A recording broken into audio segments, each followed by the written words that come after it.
Hi guys, Mr. Stevens here. We are going to continue reading Hatchet by Gary Paulson. We're about to start chapter 4, so if you haven't listened to the first 3 chapters, make sure you go back and do that so you know what's going on. Let's jump right in. Hatchet, Gary Paulson, chapter 4. The memory was like a knife cutting into him, slicing deep into him with hate. The secret.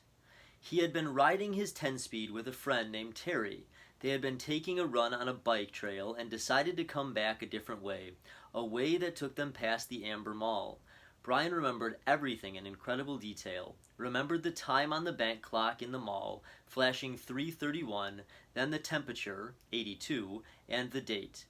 All the numbers were part of the memory. All of his life was part of the memory. Terry had just turned to smile at him about something, and Brian looked over Terry's head and saw her. His mother. She was sitting in a station wagon, a strange wagon. He saw her, and she did not see him. Brian was going to wave or call out, but something stopped him. There was a man in the car. Short blonde hair, the man had, wearing some kind of white pullover tennis shirt. Brian saw this and more, saw the secret and saw more later, but the memory came in pieces, came in scenes like this. Terry smiling, Brian looking over his head to see the station wagon and his mother sitting with the man, the time, the temperature clock, the front wheel of his bike, the short blonde hair of the man, the white shirt of the man. The hot hate slices of the memory were exact. The secret. Brian opened his eyes and screamed.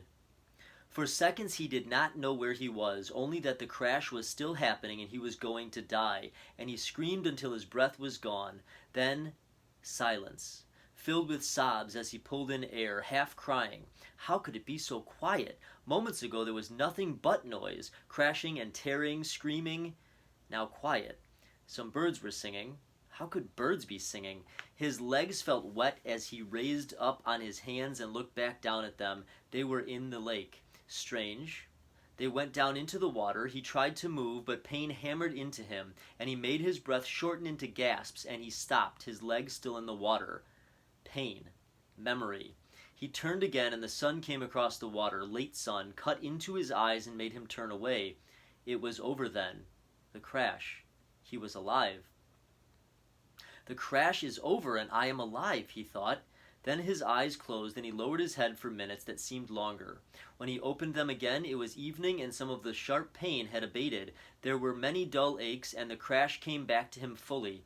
Into the trees and out into the lake. The plane had crashed and sunk in the lake, and he had somehow pulled free. He raised himself and crawled out of the water, grunting with the pain of his movement. His legs were on fire, and his forehead felt as if somebody had been pounding on it with a hammer. But he could move. He pulled his legs out of the lake and crawled on his hands and knees until he was away from the wet, soft shore and near a small strand of bushes of some kind. Then he went down, only this time to rest, to save something of himself. He lay on his side, and he put his head on his arm and closed his eyes because that was all he could do now, all he could think of being able to do. He closed his eyes and slept, dreamless, deep, and down. There was almost no light when he opened his eyes again. The darkness of night was thick, and for a moment he began to panic again. To see, he thought, to see is everything, and he could not see. But he turned his head without moving his body, and he saw that across the lake the sky was a light gray and the sun was starting to come up. And he remembered that it had been evening when he went to sleep. "Must be morning now," he mumbled, almost in a hoarse whisper. As the thickness of sleep left him, the world came back. He was still in pain, all over pain. His legs were cramped and drawn up, tight and aching, and his back hurt when he tried to move. Worst was a keening throb in his head that pulsed with every beat of his heart. It seemed that the whole crash had happened to his head. He rolled on his back and felt his sides and his legs, moving them slowly. He rubbed his arms. Nothing seemed to be shattered or even sprained all that badly. When he was 9, he had plowed his small dirt bike into a parked car and broken his ankle, had to wear a cast for 8 weeks, and there was nothing now like that. Nothing broken, just battered around a bit.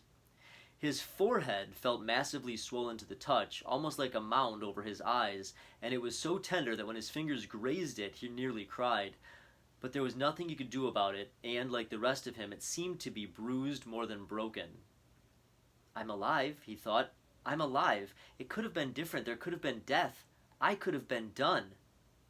Like the pilot, he thought suddenly. The pilot in the plane, down in the water, down into the blue water, strapped into the seat. He sat up, or tried to. The first time he fell back, but on the second attempt, grunting with effort, he managed to come to a sitting position and scrunched sideways until his back was against a small tree where he sat facing the lake, watching the sky get lighter and lighter with the coming dawn. His clothes were wet and clammy, and there was a faint chill. He pulled the torn remnants of his windbreaker, pieces really, around his shoulders and tried to hold what heat his body could find. He couldn't think, could not make thought patterns work right.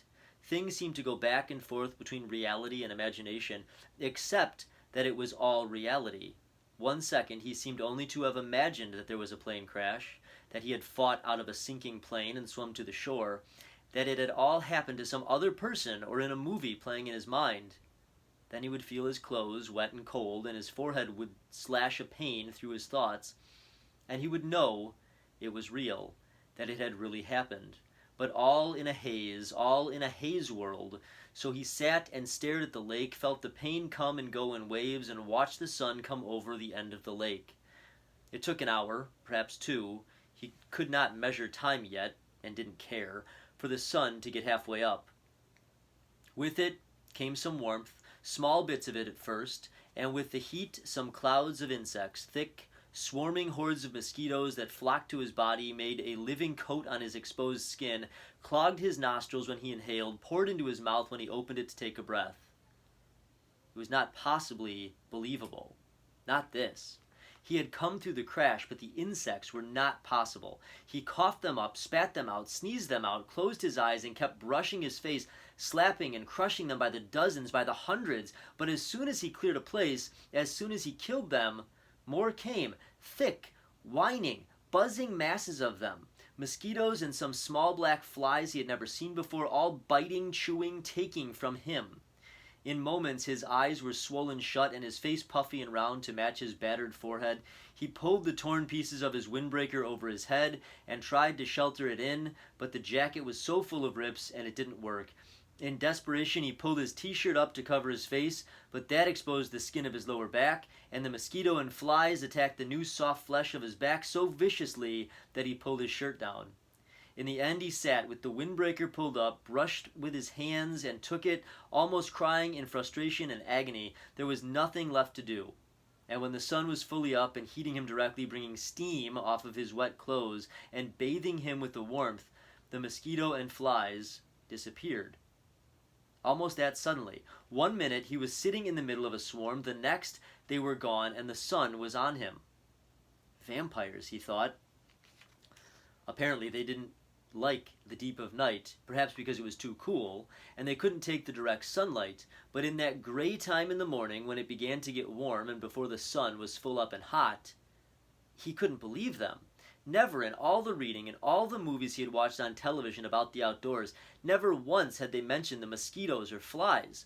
All they ever showed on the naturalist shows was beautiful scenery or animals jumping around having a good time. Nobody ever mentioned mosquitoes and flies. Ugh.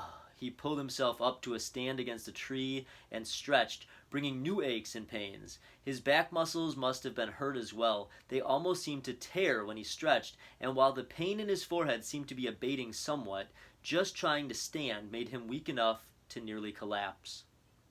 The backs of his hands were puffy and his eyes were almost swollen shut from the mosquitoes, and he saw everything through a narrow squint.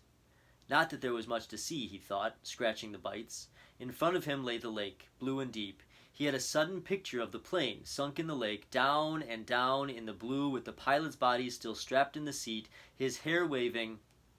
He shook his head. More pain. That wasn't something to think about. He looked at his surroundings again. The lake stretched out slightly below him. He was at the base of the L, looking up at the long part with the short part out to his right. In the morning light and calm, the water was absolutely, perfectly still. He could see the reflections of the trees at the other end of the lake. Upside down in the water they seemed, almost like another forest, an upside-down forest to match the real one. As he watched, a large bird, he thought it looked like a crow, but it seemed larger, flew from the top, real forest, and the reflection bird matched it, both flying out over the water. Everything was green, so green it went into him. The forest was largely made up of pines and spruce, with strands of some low brush smeared here and there, and thick grass and some other kinds of very small brush all over. He couldn't identify most of it, except the evergreens, and some leafy trees he thought might be aspen. He'd seen pictures of aspens in the mountains on television. The country around the lake was moderately hilly, but the hills were small, almost hummocks, and there were a few rocks except to his left. There lay Rocky Ridge that struck out, overlooking the lake, about 20 feet high. If the plane had come down a little to the left, it would have hit the rocks and never made the lake. He would have been smashed, destroyed. The word came. I would have been destroyed and torn and smashed, driven into the rocks and destroyed.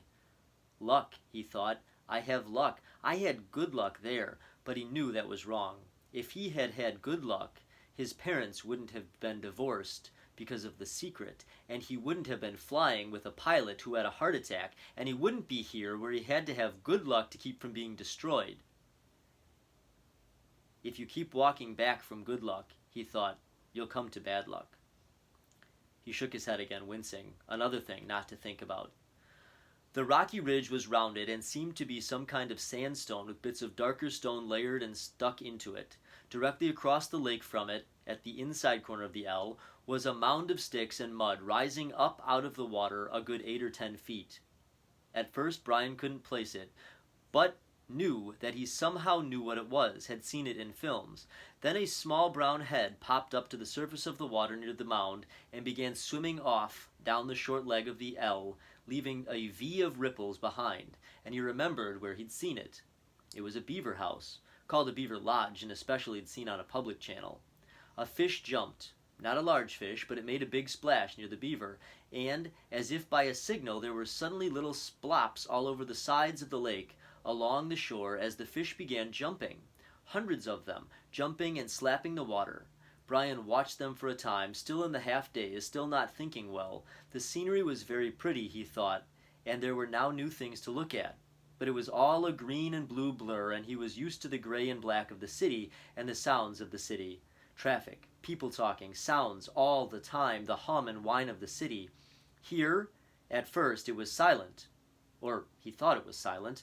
But when he started to listen, really listen, he heard thousands of things, hisses and blurks, small sounds, birds singing, hum of insects, splashes from the fish jumping. There were great noises here, but a noise he did not know, and the colors were new to him, and the colors and noise mixed in his mind to make a green-blue blur that he could hear as a hissing pulse sound, and he was still tired, so awfully tired, and standing had taken a lot of energy somehow, and had drained him.